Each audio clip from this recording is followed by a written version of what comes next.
Allora, per quanto riguarda questo esercizio dice: in riferimento alla figura, completa le seguenti scritture. Le prime due sono completate come esempio e visualizzate sul grafico. Allora, che cosa facciamo? Siccome noi ci rendiamo conto che il grafico in questione è esattamente quello di una retta, allora che cosa andiamo a fare? Andiamo innanzitutto a guardarci i punti che sono dati. Quindi questo ci aiuterà addirittura senza andare neanche a guardare il grafico, perché se io guardo questo punto qui e poi vado a guardarmi quest'altro punto qua, avrò la possibilità di determinarmi l'intera retta. Perché?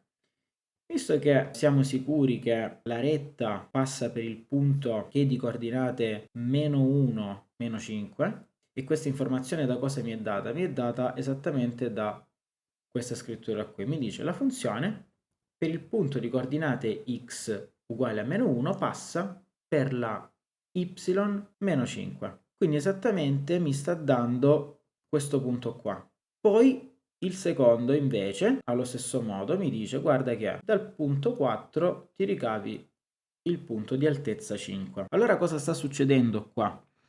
Sta succedendo che noi abbiamo esattamente due punti per i quali passa la retta.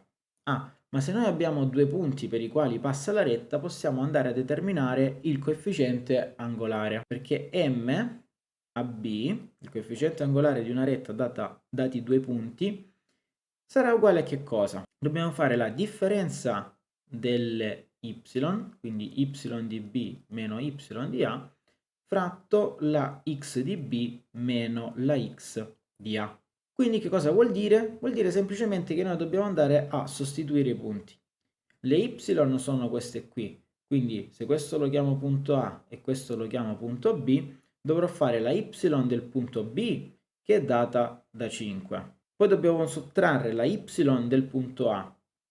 Il punto A ha come y meno 5. Fratto, devo mettere la x del mio punto B, che è 4, e devo andare a togliere poi la x del punto A che vale meno 1. Ok, quindi adesso il mio problema è questo qui. Quindi che cosa faccio adesso? Faccio 5 meno 5, che mi dà come risultato 10, perché è praticamente 5 più 5. Stesso discorso sotto, meno fa più, quindi esce 10 fratto 5, che come risultato mi dà proprio 2. Ah, allora ho scoperto che il mio coefficiente angolare è 2. Che me ne faccio di questo? Beh, sono vicinissimo a determinarmi l'equazione dell'intera retta, perché se io so che in generale una retta ha questa equazione y uguale a mx più q, beh, io m a questo punto lo conosco e allora posso già dire che la mia retta ha equazione 2x più q.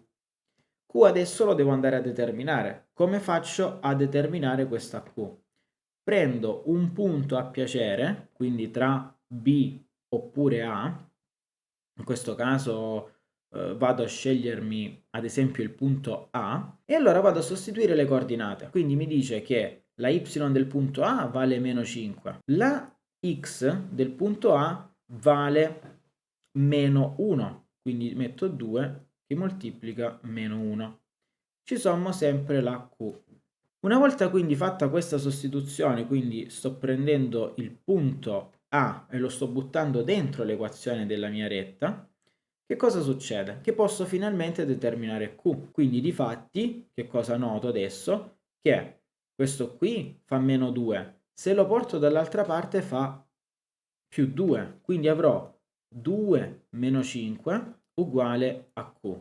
E questo vuol dire che praticamente il mio Q è uguale a meno 3, perché devo fare 2 meno 5 che mi dà meno 3. Ok, allora ho determinato M, ho determinato Q, di conseguenza sono andato a determinare la mia intera retta, quindi avrò y uguale a 2x meno 3. E quindi questa è l'equazione della mia retta.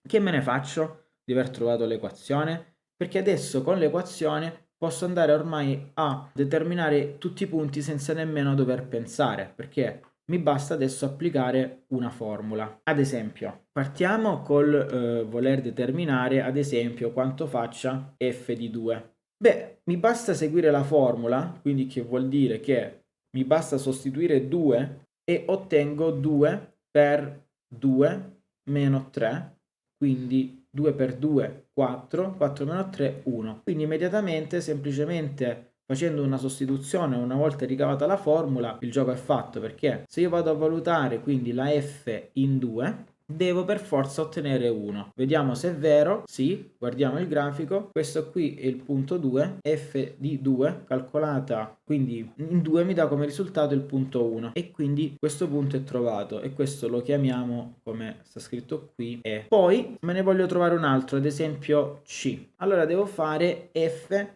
calcolato in 3. A questo punto vado nella mia formula, devo semplicemente sostituire il valore 3, quindi avrò 2 per 3 meno 3. 2 per 3 fa 6, meno 3 poi mi dà 3. Quindi ho scoperto che se vado a calcolare il tutto in 3 ottengo 3. Vediamo se è vero. Sì, perché questo qui sarebbe il punto 3 e qui avrei poi questo che anch'esso è altezza 3. Allora effettivamente il mio punto C l'ho trovato, così quindi ho trovato anche il punto C. Ora però devo cercare di fare anche il passaggio inverso. Ora, i primi due punti erano determinati, perché appunto f calcolato in meno 1 dà come risultato meno 5, quindi questo qui era il mio punto A. Poi per quanto riguarda B, so che f calcolato in 4 mi dà 5, che è quest'altro punto qua, quindi ho determinato anche il mio punto B. Devo concludere quindi andando a determinare il punto D e il punto F. Qui dovrò fare un discorso leggermente diverso, perché questa volta che cosa succede? Non mi viene data la X, però non è un problema perché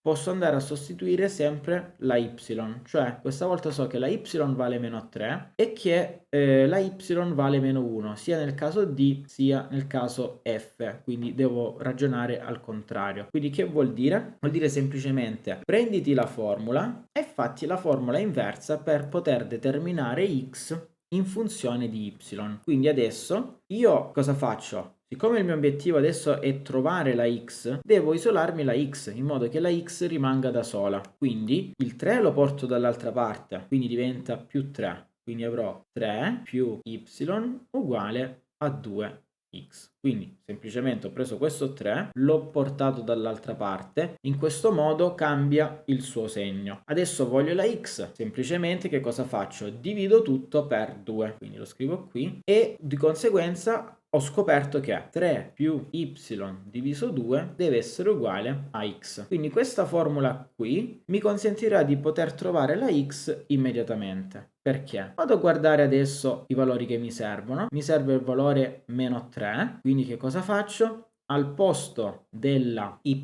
devo mettere meno 3. Beh, se faccio 3 meno 3 fratto 2 ottengo x, ma 3 meno 3 fa 0 e 0 diviso 2 fa ancora 0. Quindi ho scoperto che se prendo il punto di coordinata x uguale a 0, come altezza mi trovo a meno 3. Vediamo, se prendo il punto di coordinata x uguale a 0 come altezza mi trovo a meno 3, verissimo, e infatti è quello che riscontro guardando il grafico. Quindi sono riuscito a trovare anche il punto D. Posso concludere adesso facendo lo stesso discorso per quanto riguarda il valore meno 1, quindi torno alla mia funzione, questa volta voglio sostituirci il valore meno 1, semplicemente, quindi cancello, metto il valore meno 1, trovo 3 meno 1 che fa 2, 2 diviso 2 dà come valore 1. Ok, quindi ho scoperto che se x vale 1, allora la y vale meno 1. Vediamo. Sì, infatti, se x vale 1, qui siamo come valore ad 1, la sua altezza è meno 1. Quindi in questo modo sono andato a determinarmi anche l'ultimo valore, quindi l'ultimo punto f. Quindi È bastato semplicemente andare a determinarmi che cosa? L'equazione della retta, che ripetiamo, l'equazione della retta di default è sempre questa, mx più q. M lo trovo semplicemente avendo due punti, infatti io due punti all'inizio li avevo il punto A e il punto B. E una volta trovati i due punti poi posso procedere col trovarmi anche la q. E in questo modo posso risolvere tutto l'esercizio addirittura senza andarmi a guardare il grafico, che adesso a posteriori possiamo leggere meglio. Infatti andiamo in ordine adesso. A il punto di coordinate meno 1 meno 5 ed è quello già riportato nei dati. B è il punto di coordinate 4 5. C è il punto di coordinate 3 3. D è il punto di coordinate, per quanto riguarda la x abbiamo 0. Per quanto riguarda l'altezza invece si trova a meno 3. Poi per quanto riguarda il punto E si trova ad x 2 ma ad altezza 1. Infine per quanto riguarda il punto F si trova ad x pari ad 1 mentre ad altezza pari a meno 1 e quindi questo va a concludere il mio esercizio, che poteva quindi essere fatto in due modi: o guardando il grafico e cercare di capire i valori, ma nel momento che bisogna comunque allenarsi sulle rette, sulle funzioni e sulle formule che servono per trovare le rette, tanto vale fare un esercizio più completo in cui determiniamo tutto con precisione tramite la legge della retta.